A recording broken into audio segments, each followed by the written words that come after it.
Slip पे foundation नहीं रहती। ये जो लास्ट मंथ की फीस रहती है, नेक्स्ट मंथ भी सिर्फ डाउट्स के लिए रहती है हमारी। डाउट्स कैसे? ये फीस ले ली मैंने, देखो भी इसलिए बोल दिया, तू आना, तेरे डाउट्स पूछ लेना, चले आना। तमन्ना आएगी तेरे साथ में आ जाएगी, पढ़। बट आप किसी को फोर्स नहीं है खुशबू नहीं तुम पाउंड इस टाइम पे आओ ही आओ, आप किसी को मिलना, जिसको जब आना है आओ, पढ़ के चलो। अब ऐसे ठीक है, वो तो देखो आएगी ना आज बागड़ बिल।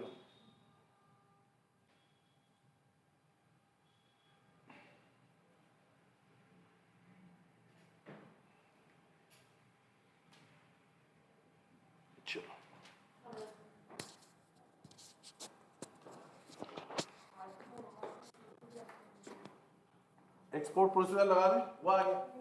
तेरा ही नाम लिया था मैंने, बागड़ बिल आया। Export procedure. In this module, you will learn about the steps involved in the process of export of goods. Selling goods outside the country is much more complex than selling them within the country. It is because the goods will have to cross the boundaries of the nations involved. There is also an involvement of foreign exchange, rules and procedures of more than one country to be followed, etc. When a businessman engages in exporting his products, he is supposed to follow particular guidelines that involve the following steps. They are receipt of inquiry and sending quotations, receipt of order or indent, assessing importer's creditworthiness, obtaining export license, obtaining pre-shipment finance, production or procurement of goods, pre-shipment inspection, excise clearance, obtaining certificate of origin, reservation of shipping space, packing and forwarding, insurance of goods, customs clearance, procuring carting order, obtaining mate's receipt, payment of freight and issuance of bill of lading, preparation of invoice, negotiation of documents, securing payment. Let us now study these steps in details. Receipt of inquiry and sending quotations. In this step, the exporter receives the inquiry from the prospective importer or purchaser directly or through advertisement in newspapers, etc. about the price, grade, quality, weight, and other description of goods. This inquiry is answered by the exporter by way of a quotation called the pro forma invoice. Receipt of order or indent. In this step, if the prospective importer is satisfied with the information contained in the pro forma invoice by the exporter, he places an order for his required products.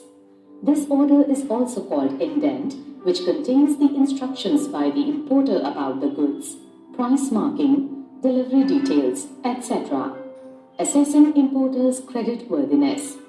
In this step, once the indent is received by the exporter, he assesses the importer's creditworthiness to make sure that his payment will be met in time after the goods are dispatched to the importer. Thus, he asks for a letter of credit from the importer. This letter of credit is issued by the importer's banker to honor guarantee of payment to exporter's bank.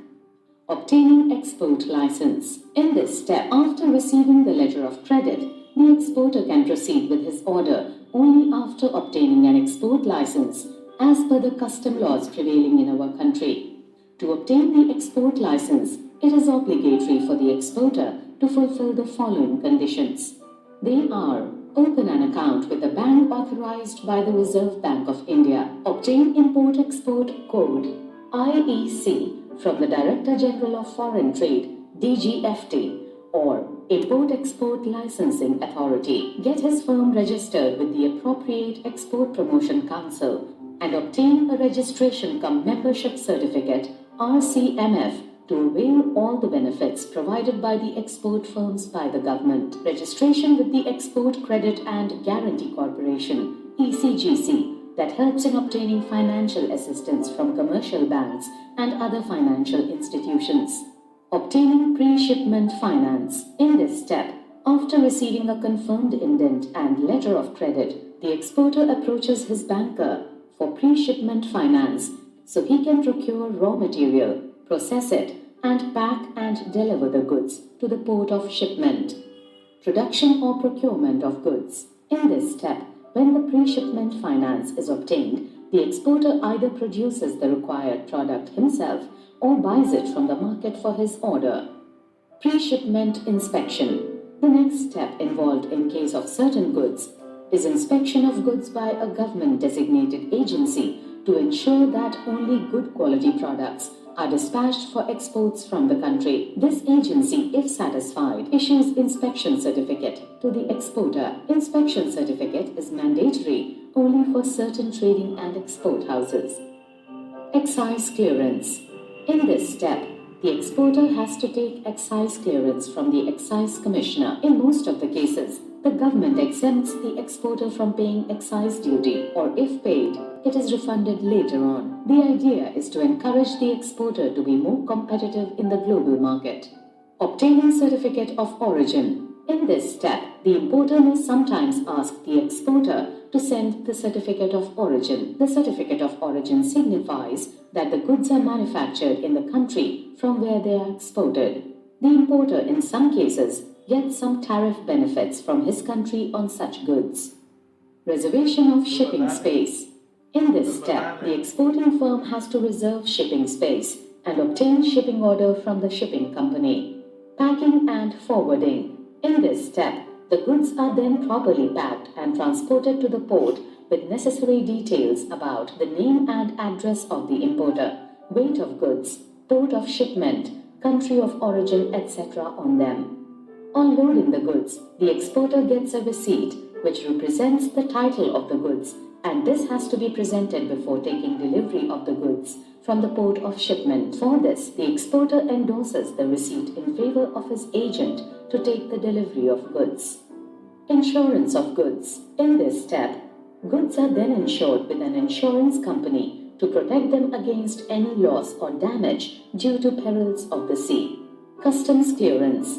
Before loading the goods, clearance from the customs authorities is necessary. In this step, the exporter prepares shipping bill containing information about particular of the goods being exported, name of the ship, port where goods are to be discharged, country of final destination, exporter's name and address, etc. Procuring carting order. In this step, shipping bill along with export order, letter of credit, commercial invoice, certificate of origin, inspection certificate wherever necessary, and marine insurance policy are submitted to the superintendent of the concerned port trust for getting carting order. Carting order is the instruction to the port staff to permit the entry of cargo inside the dock. Generally, fulfillment of these formalities is entrusted to the clearing and forwarding, or CNF agents.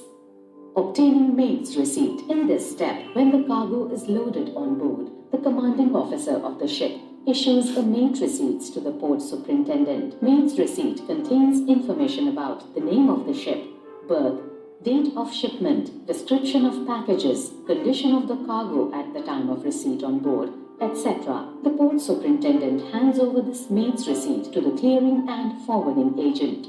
Payment of freight and issuance of bill of lading. In this process, on the basis of mate's receipt submitted by clearing and forwarding agent to the shipping company, freight is computed by the shipping company. Shipping company issues bill of lading to the clearing and forwarding agent as an acceptance of goods to be dispatched at the designated place. In case the goods are dispatched through air transport, this document is called the airway bill.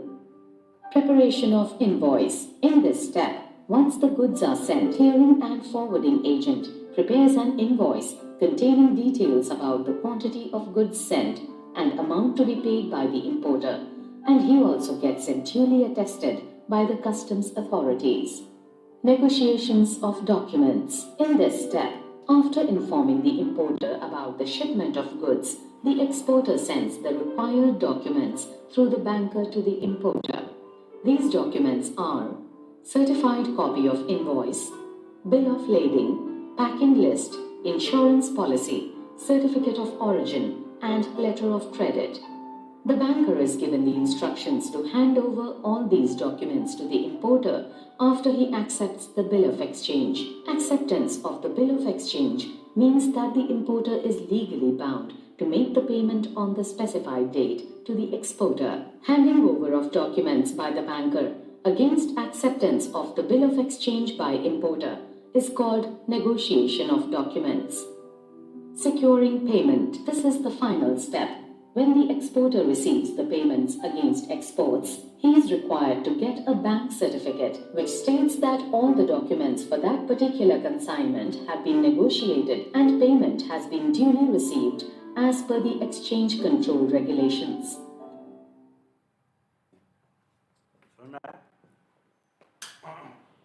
कोई doubt इसमें? एक बार देखना इसकी quality सही आ रही है,